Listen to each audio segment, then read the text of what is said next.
Hello, everyone. Hi.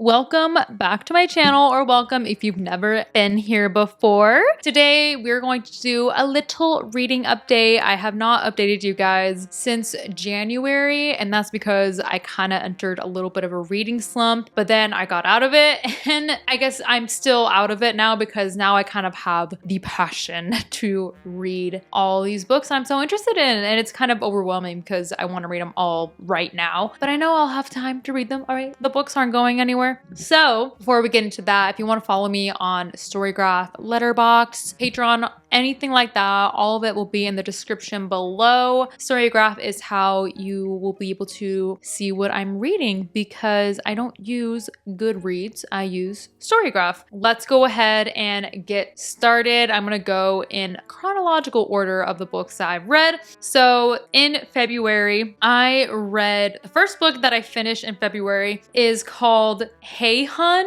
Sales, Sisterhood, Supremacy, and the Other Lies Behind Multi-Level Marketing. Now, if you are an OG on this channel, you will know that I started off kind of getting into the niche, especially during COVID. And in 2020, I really got to the niche of anti-MLM, and I'm still very much anti-MLM. Fuck the system, not the people. But I kind of got out of it because a lot of the stuff I felt like was already said and done. Like, what more was there for me to say? I've never been in an MLM, so I don't really have a special input, anything new to really add to the conversation. So I kind of just stopped making those types of videos, but I was really into making that type of stuff. And I do sometimes think about making like an updated video because I've recently just kind of got reinvested in it again. I don't know why, but I just did. So this book, it's a nonfiction, I guess, like memoir about the author Emily Lynn Paulson. She was in an undisclosed, she doesn't name the MLM, but she was in an MLM for years and years, all the way, and she went all the way to the top of the pyramid and kind of lost everything. She became addicted to alcohol. She was kind of just, I don't know, in a place where after she got a DUI, the day that she got her free car from her MLM, she got a DUI like the same night that she got that car, and her life kind of spiraled after that. And she was like, I need to get my shit together. She got a therapist, and more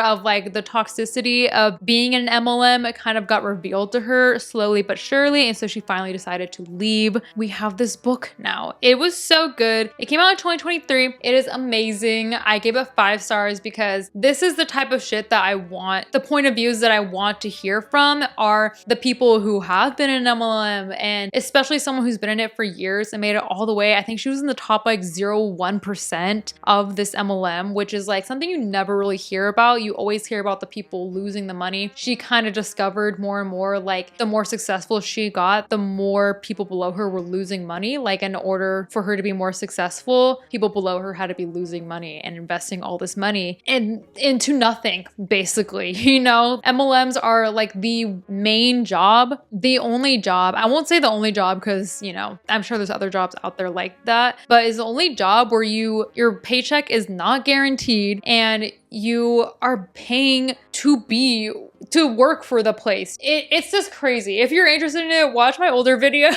I swear I go more in depth into it in my older videos, but the idea of the MLM still existing, like how is this even freaking legal, is crazy to me. And so she talks a lot about that, and I wish she would say the name of the company, but she can't for legal reasons. But oh, I wish she could. I wish she could. Anyways, 5 stars. Such an interesting and fascinating read because I am very interested in the background of people and like why they make the decisions that they make, and seeing how deep she got into it. Like, she started off in her MLM like how anyone else would start an MLM, you know, kind of at a low point in her life, and kind of thinking, okay, I'll just do it for like a little extra money on the side. And then it just slowly engulfed her entire existence until she finally had to stop. It's just crazy that MLMs exist, honestly. Anyways, so after that, I read another MLM book. This one I've had on my radar for quite some time. I saw on like my local library that it was like new, it was coming soon, whatever, it was gonna come out soon, and I have been in line for the hold for it. I think I've been like maybe the only person in line for it because I got it pretty much immediately after it got released, and that is Death in the Downline by Maria Abrams. This is a fiction book, so it's very much the same kind of plot, but it's fictional instead. So it's basically about this girl named Drew. She's kind of like in the same spot. It's fictionalized, but it's like this really does happen, hence the memoir I just read.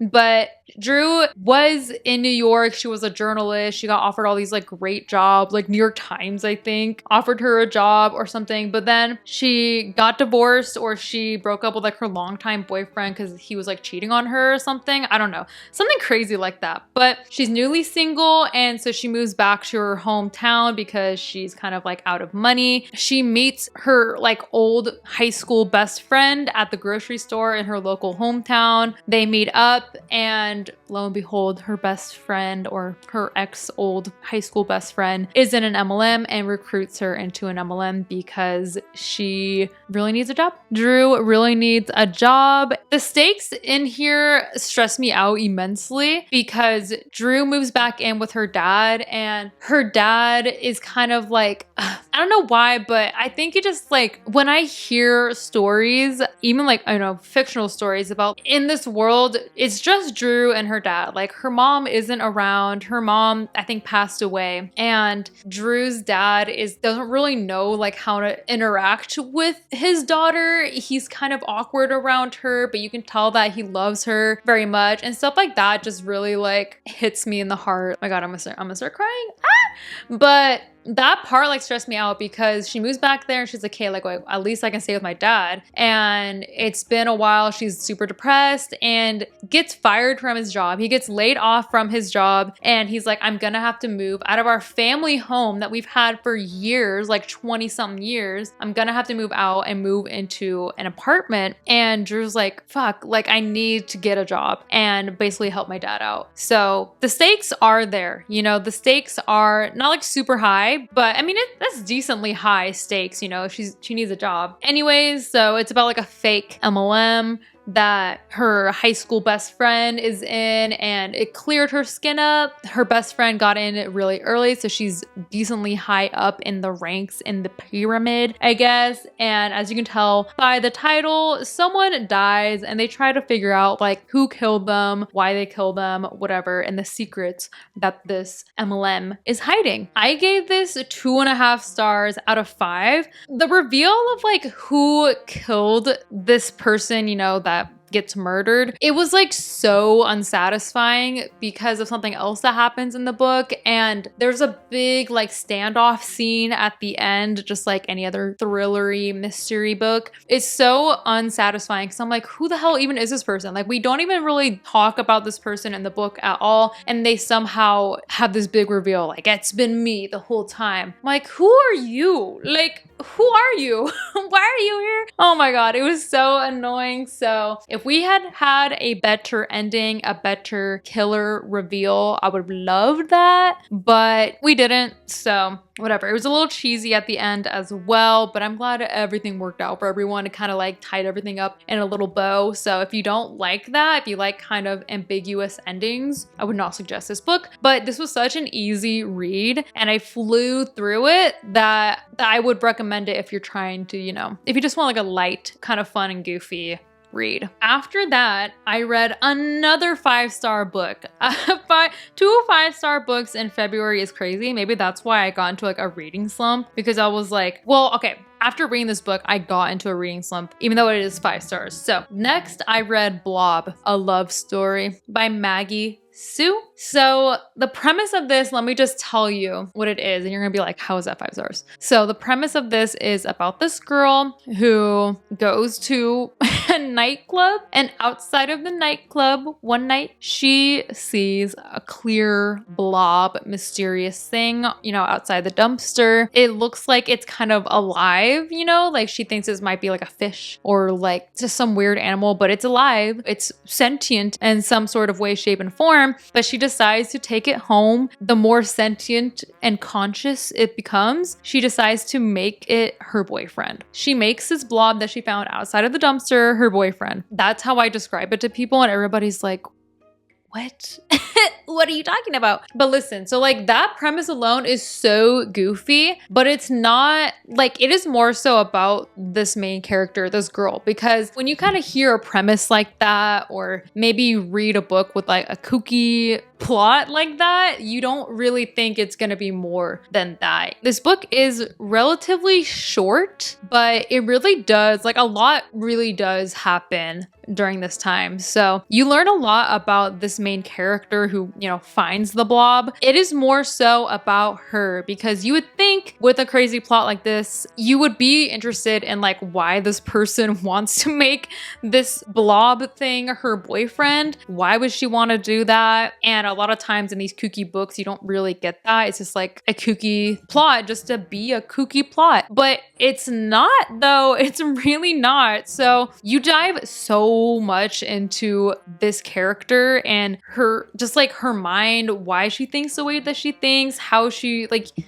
got to like this low point in her life. You know, she's very much not well in many ways, shapes, and forms. It felt so real though. Like it felt so realistic. Like I cried reading this book, because something I'm starting to notice, and this book really solidified that, which I think I'm gonna make a whole nother video talking about books with this premise. I'm not someone who enjoys characters that I don't like. Like I want to like my characters. I don't like unlikable characters, especially if it's like we're following them, unless they have some sort of redemption arc, unless they get their shit together, basically. Stop doing the toxic things that are ruining their lives. There are like a handful of books that actually do that successfully, because when it comes to that type of premise, I would love to read a book where it is tied up in a little bow, where someone finally does slap themselves across the face a little bit and like, okay, I need to get out of this funk. I need to stop doing this toxic stuff. I don't want to read about toxicity unless you're gonna stop being toxic eventually. That's what happened with this book, but it just feels so real because this character is very unwell. So if you're gonna read it, just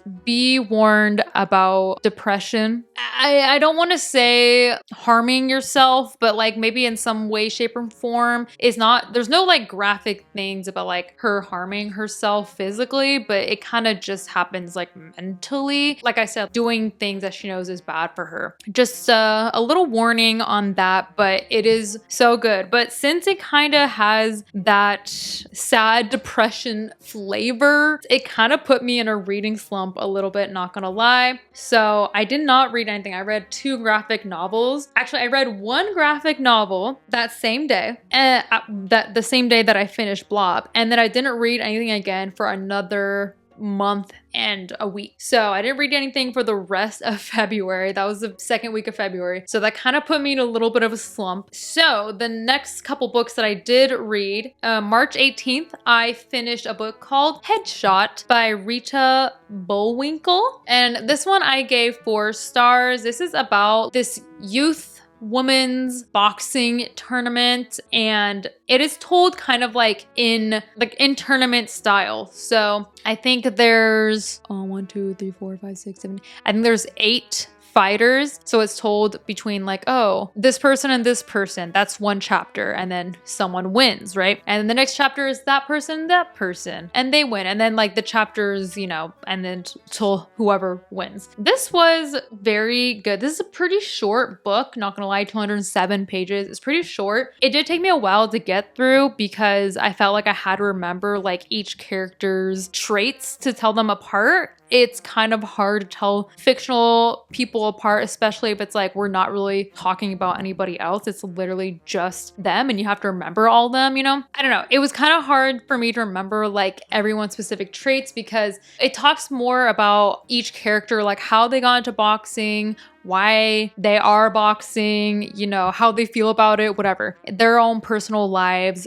whatever. And they're all very different. And so it was kind of hard to be like, wait, who got into boxing because of their cousin? Like who did this, who did that? So it was kind of something that I had to keep up with, but I kind of just forgot about that. I was like, you know what? I'm just going to read it. If I remember, then I remember. So 4 stars. I really enjoyed it because this is also another type of book where it really delves into why a person is doing what they're doing, which again, if you haven't noticed a theme, that's the type of books that I like. Yes, the plot matters. I do want interesting plot, like same thing with Blob. I picked up Blob just because that plot alone was interesting. I did not know I was also going to get second thing that I like to see in books, which is figuring out why a character is doing the things that they're doing. And that was mainly what this book's about, because it's like, who really cares about this boxing tournament? Because it's also like a youth one, so they're all like in high school. It talks about them all individually as people, which is important for me. I would like for my characters to all be whole people, which they were. I did care about a couple people. I didn't root for anybody to win this tournament, but you know, I don't know if I was really supposed to. I don't know if that was the author's intent anyways, but 4 stars. I really enjoyed it. Next, I read the